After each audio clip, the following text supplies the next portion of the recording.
What is up, Janksters? It's your boy Graham, also known as HamHocks42 on the internet, and today we have a brand new card type. This is a big deal. Now, we knew it was coming because the Atraxa text, like the reminder text on Atraxa's ability, called out the card type battle, and we had never seen it before. It was kind of a throwback to when Tarmogoyf spoiled the fact that Planeswalkers would be a card type. But in any event, battles, they're a card type, and today, as I'm recording this, it is Tuesday, the 28th of March, 2022, and they revealed the very first one, the Invasion of Zendikar. Now, this is an uncommon battle, so presumably we're going to see one significantly more powerful than this, and it functions differently than any other card we've seen before, which is, well, ideal, right? Like, if we're going to give us a new card, make it different. And honestly, one of the things that, if I may be so silly about it, before we get started in earnest, this card actually forced me to redo my Overthinking MTG overlay that I have on for the videos, for the video episodes of this show that I do, because I was not prepared for a horizontal single card. This is new, and so the Invasion of Zendikar, the front face of it is horizontal. Like, literally, when you play it on the battlefield, you set it down sideways as though it comes in tapped, but it doesn't. It's not tapped. It's very weird. That's just its default state. Anyway, so the Invasion of Zendikar, this particular one is a battle with the subtype Siege. And as a Siege enters, choose an opponent to protect it. You and others can attack it. When it's defeated, exile it, then cast it transformed. So, and this one has 3 counters on it. I'm assuming those are they're like hit points, kind of, you know. I'm assuming, I don't know exactly what those are called. So I think they function similar to loyalty, except there's no uptick or downtick abilities on this. It just has 3 of them when it starts, and if you can bop this thing for 3 after you've handed it to your opponent, you then turn it over and you get, in this case it's 3. I'm assuming that's a knob they could change for any of them, I'm sure.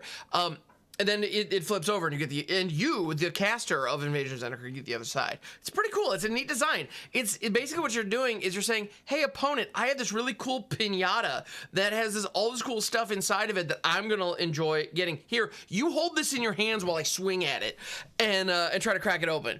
It's kind of fun. I like it. You're giving your opponent this little, like, egg that they don't want you to crack open, but you do want to crack it open. So they're in a position where they're using their creatures to block as you attack something that you gave them to try to get a benefit. It's a weird dynamic, and it changes the course of the game in some ways if that benefit is good enough, if the flip side is good enough. So in the case of Invasion of Zendikar, when the Siege comes in, it's 3 green to cast it. And when it enters the battlefield, search your library for up to 2 basic land cards, put them onto the battlefield, tapped, then shuffle. So, when this enters, before you've done any of the pinata nonsense, you get Explosive Vegetation, which at one time was like a commander staple. So, 4 mana, you get 2 lands. Okay.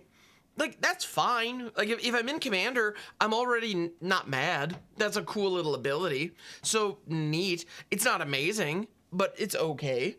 But then, if I manage to attack into this thing, also, I don't exactly know how burn works with sieges. I'm assuming if a burn spell says that it can hit any target, it can strike a siege, but I'm not confident of that, because this is brand new territory, and as of this recording, I haven't seen like the detailed rules breakdown on exactly how these work. So more to come on that. I may be wrong on some of the details. But then, so in the case of Invasion of Zendikar, let's assume I've cast it for 4, I've dropped it, my opponent has it, maybe I play it pre-combat, and I have a clean shot to attack in with, say, you know, a Surge Engine or some other, or a Flyer, and I manage to crack it open. What do I get? Well, the backside of the Invasion of Zendikar is the Awakened Skyclave. This is a 4/4 elemental with vigilance and haste. With as long as Awakened Skyclaves is on the battlefield, it's a land in addition to its other types. Tap, add 1 mana of any color. So when you play the Invasion of Zendikar, you go grab 2 lands, put them on the battlefield. Then when you crack open the Siege, you get another land, and it happens to be a 4/4 Vigilance Haster. So that's pretty cool. Now, if you win the combat, like if you kill the siege in combat, the fact that Awakened Skyclave has haste is it's relevant because you can still tap it for mana, but you do have a 4/4 you can block with all of a sudden, so that's not bad. But then, you know, the flip side, I don't know, you can't attack with it the turn it drops at that point because combat has already passed. So that's a little bit of a bummer, but all in all, I gotta say, this is cool. Now, both sides of this card, on the one hand, you have Explosive Vegetation. You know, you get 2 lands, put them onto the battlefield tapped. Is that worth 4 mana? Well, kind of. In like a casual setting, or if I'm really trying to ramp like insane crazy, I'm not mad at it. I might consider it maybe as a 2 of. And the other side, the Awakened Skyclave, you have a 4/4 Vigilance Haste land. It's not a forest, it's not a, you know, it's not a particular type, but it taps for mana of any color. So you get kind of a little like mana confluence kind of deal, except without the life loss, on a 4/4 body. If this card, if Awakened, so the way I'm analyzing this is Awakened Skyclave worth 4 mana? Because you have to spend 4 mana and then also attack into it. You need to break it open somehow. So, but is it worth 4 mana? Assuming, like, let's even take the attack hoops off. Like, those are hoops we have to jump through, but let's assume we don't. Is it this worth it? Well, you have a 4/4 Vigilance Haster. That is a land. So, if I care about lands to a very strong degree, then sure, I get another landfall trigger because this is a land entering the battlefield, so that's cool. That could be very powerful, depending on what kind of deck I'm in. So neat. Actually, I'm realizing comboing that with Marog, Fury Vacuum could be really fun because then you get an additional combat phase and you got another body on board, so let's go. That's kind of neat. But actually, wait a minute. No, you wouldn't, because it wouldn't be main phase when this enters the battlefield. Never mind. Forget I said that combo. But many landfall synergies would work very nicely with this. So, all right. Neat. And I suppose if you have like New Tatiova, that would give the Awakened Skyclave flying, so that's kind of cool, because that's another keyword to add to the mix. You know, 4/4 flying, Vigilance Haste, now all of a sudden, like, if this is already a body your opponent kind of has to account for in one way or another, and, you know, lifting it off is just another way to add to that. So, honestly, what I think we have here with this card, but is Awakened Skyclave worth 4 mana? I honestly don't think so. Like, it doesn't strike me as particularly great. I mean, she's not legal in standard anymore, but Ashaya was 5 mana and it was way more than this. And it was something similar, where it's a land that is a creature. In that case, it turned all your creatures into lands, which is bananas. So that's a different scenario, to be sure. But I don't know. I don't think the power level is here. That said, we don't know if battles aren't going to be good. Just because they showed us a very safe one doesn't mean that we're not going to see some overpowered battles. I mean, with every new set, we see enchantments and artifacts that aren't as robust as we want them to be, that aren't great, but that doesn't mean that really great splashy ones don't come as well.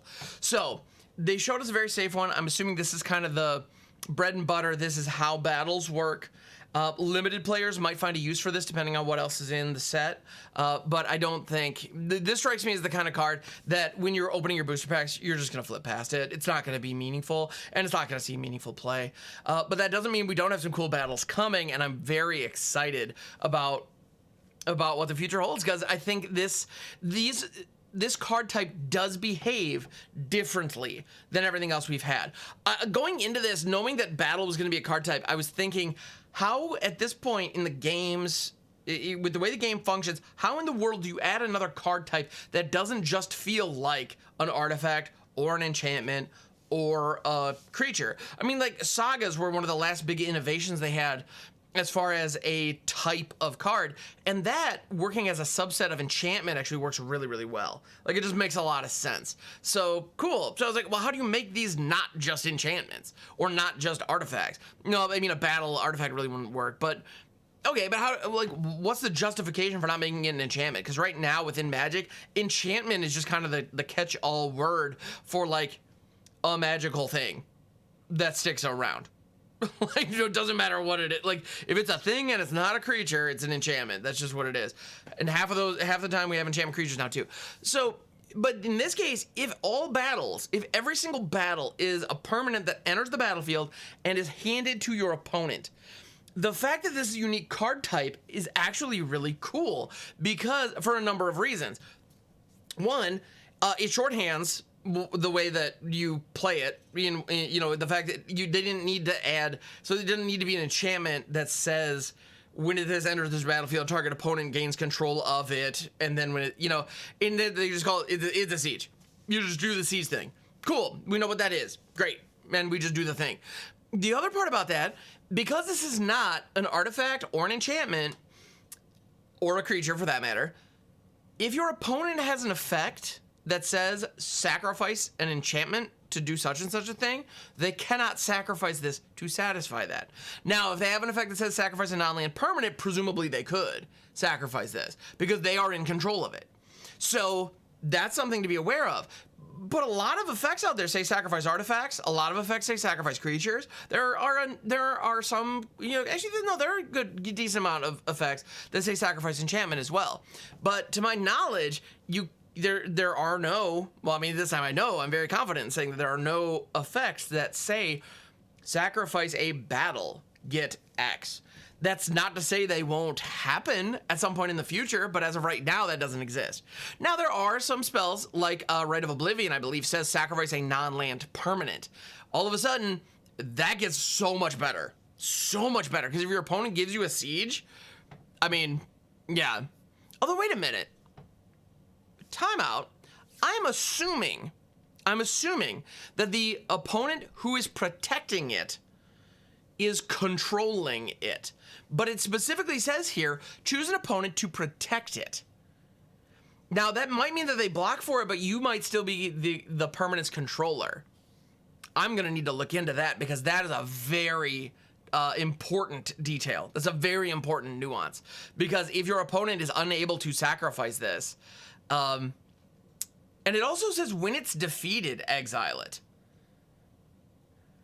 Okay, so I have some research to do as spoilers come out, as we dive more into this set. Tune in to my YouTube channel. Click that subscribe button if that's where you're watching this. I will be putting out a video when we have more details or when I get more details. They may be out there somewhere and maybe I haven't found them at this point. When we get more details on the nuances of how battles work, I will definitely put out a video explaining those use cases, those fringe cases, and how the heck this thing functions. So if I cast it, presumably I'm the owner, but am I the controller? That makes a huge difference. Huge difference. So anyway, I'm gonna look into that. I'll get back to you. In the meantime, I think the design is cool. The whole idea of, hey, opponent, hold this while I bash it is kind of fun. And they're like, but I don't want you bashing it. It's like, well, no, but I want to bash it. I think it's kind of neat. It's like, I'm going to hand you a planeswalker that gives you no benefit that you can't use, but when it dies, I get something cool. It also, by the way, the reminder text also says when it's defeated, exile it, then cast it transformed. I'm assuming that you have to break it in combat. So if somebody removes this from the battlefield with like an utter end or an effect that says exile or destroy target, non-land permanent, I'm assuming then it doesn't count as having been defeated. But again, I'm gonna look into that. I'll get back to you on that. But Invasion of Zendikar, I feel like this card is very, very safe. It is very, very simple, but it's an interesting introduction to the new mechanic. So I'm excited to see what other battles there are, what other battle subtypes there are. So we've seen Siege. Are all the ones in March of the Machine Siege, and they're leaving that, as a subtype so that maybe they open it up to future possibilities? Or are we gonna have multiple battle types? I don't know, I'm excited. So thank you so much for checking out the video. Appreciate it very, very much. I'll catch you on the next one.